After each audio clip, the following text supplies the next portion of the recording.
Estamos de volta, pessoal. Vamos falar agora sobre tutelas provisórias.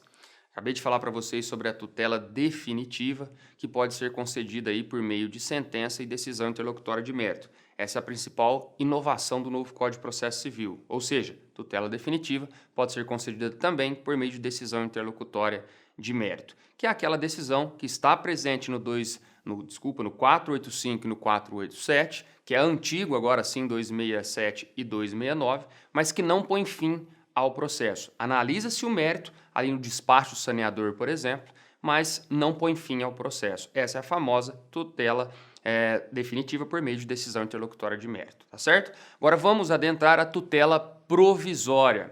E sobre tutela provisória, que é aquela não concedida, obviamente, em caráter definitivo, mas tem um caráter de provisoriedade, a tutela provisória ela pode ser de evidência e tutela de urgência, tá certo? Então lembre, tutela definitiva, tutela provisória e na tutela provisória a gente tem tutela de evidência e a tutela de urgência. Sobre a tutela aí de urgência, ainda temos a bipartição em tutela antecipada e tutela cautelar. Ô Gilbre, é a tutela antecipada antecedente, você não vai falar dela? Calma aí, que no final da aula, no último bloco, eu vou falar sobre a antecedência das tutelas, que agora sim é a principal inovação dentro de tutela do novo Código de Processo Civil. Então eu vou tratar com vocês agora sobre a tutela de evidência, depois nós vamos aí para a tutela de urgência. Pessoal, falou em tutela de evidência, você tem que assimilar a ausência de perigo. Nossa, Gilberto, eu estou acostumado lá a falar em periculo in mora, prova do direito, fumus boniuris, etc. Bom, tutela de evidência você só vai falar em prova de direito. Você só vai falar em fumus boniuris. Você não vai falar no periculo in mora, no perigo na demora. Tá? Você não vai falar em risco na demora. Então, a tutela de evidência basta a prova do direito, que aí o juiz vai poder deferir a tutela de evidência.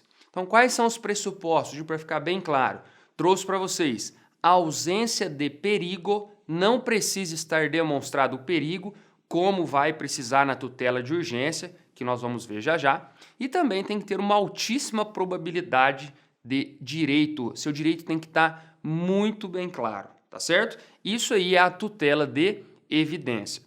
Hoje eu preciso de uns exemplos, vou trazer para você, mas basta abrir o artigo 311 do Código de Processo Civil, do novo Código de Processo Civil, para você analisar as hipóteses ali de tutela de evidência. E a primeira está aí na tela, abuso de direito. Exemplo, se no caso a parte está abusando do seu direito, abusando do devido processo legal, o juiz, para penalizar essa parte que está ali de má-fé, pode conceder a tutela de evidência se o seu direito estiver bem claro. O exemplo aí é a parte que arrola testemunhas em vários locais do país somente para atrasar o processo. Tá? Se você tiver ali um direito bem claro, o juiz pode conceder essa tutela provisória, tutela de evidência. Segunda hipótese, quando as alegações do fato puderem ser comprovadas apenas por documento ou houver tese firmada em julgamento de caso repetitivo ou súmula vinculante. Você ajuiza uma ação baseada numa súmula vinculante, por isso o juiz aí pode te dar já de imediato a tutela de evidência. O exemplo que eu trouxe para vocês, uma súmula 12, se tiver uma cobrança de matrícula, por exemplo, aí das universidades públicas, é possível você ajuizar a ação para vedar essa cobrança por conta da súmula vinculante número 12. Então, se você ajuizar a ação com base numa súmula vinculante, por exemplo, o juiz já pode conceder a tutela provisória, tá certo? Essa é a segunda hipótese do artigo 311. A terceira hipótese, ação de depósito para entrega de coisa sob pena de multa. Ora, se você depositar alguma coisa, o juiz já pode conceder também a tutela de evidência sob a pena aí de multa. Terceira hipótese do artigo 311, essa aí é mais que autoexplicativa. Já a quarta hipótese, petição inicial for instruída com prova documental suficiente dos fatos constitutivos do direito do autor e o réu não opõe em contestação prova capaz de gerar dúvida razoável.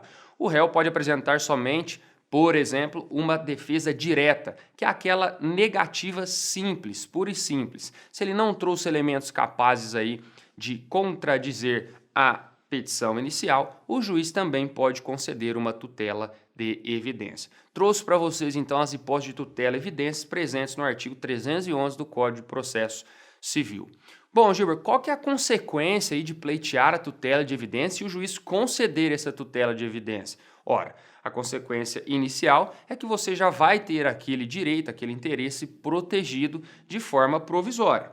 Mas um dos principais pontos aqui da tutela de evidência que você tem que estar ligado é que, se no caso o juiz conceder uma tutela, se na sentença ele confirmar essa tutela, a apelação não vai ter o duplo efeito, o efeito suspensivo e o efeito devolutivo. Ela vai ter apenas o efeito devolutivo, ou seja, é possível aí você já cumprir provisoriamente essa tutela deferida pelo juiz, essa sentença, tá? Então a tutela de evidência, se o juiz conceder essa tutela de evidência, ao final, se interposto recurso em face da sentença, o juiz confirmando em sentença, obviamente, essa tutela, a apelação não vai ter mais efeito, então, devolutivo e suspensivo, apenas devolutivo. Ou seja, é possível executar provisoriamente a sentença proferida. Então, tutela de evidência é muito interessante. Se tem uma prova ali do direito, clara do seu direito, é interessante pleitear a tutela de evidência por conta disso. Tá certo, pessoal? Já volto